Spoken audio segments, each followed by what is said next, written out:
Imagine if the whole truth about God Valley had been hidden and Rox D. Xebec never truly died.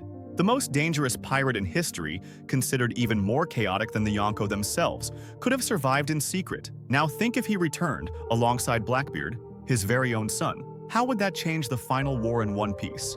If Xebec had survived, the most likely scenario is that the world government imprisoned him somewhere even more secret than Impel Down. After all, erasing his name from history already showed the fear they had. A realistic scenario would be his return only in the final saga, when the balance of power between the Yonko was already shaken. At that moment, Blackbeard could free his father, revealing the greatest trump card in history, the resurrection of the Rox pirates, but this time led by two monsters of the D lineage.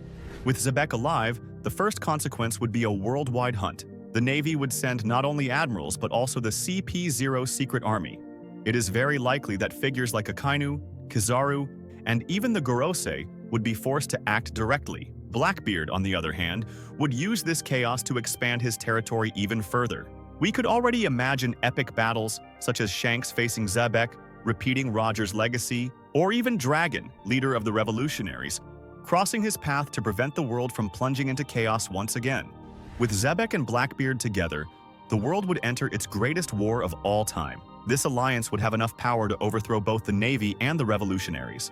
The only force capable of facing them would be Luffy and the new generation of pirates, with the Straw Hats leading a worldwide alliance. On the battlefield, we would witness historic clashes: Zoro versus Shiryu, Sanji versus Katarina Devon, Luffy versus Blackbeard, and on the other side, Xebec facing the Navy's strongest admirals, such as Akainu and Kizaru, in a devastating battle that would forever change the course of history.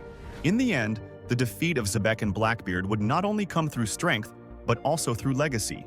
Luffy would inherit Roger's will and face not only Blackbeard's darkness, but also Xebec's immortal chaos. It would be the true closure of an era, marking the victory of dreams over terror. And now tell me, do you believe Oda could bring Xebec back for the final battle? Or is his myth stronger than his presence? Comment below.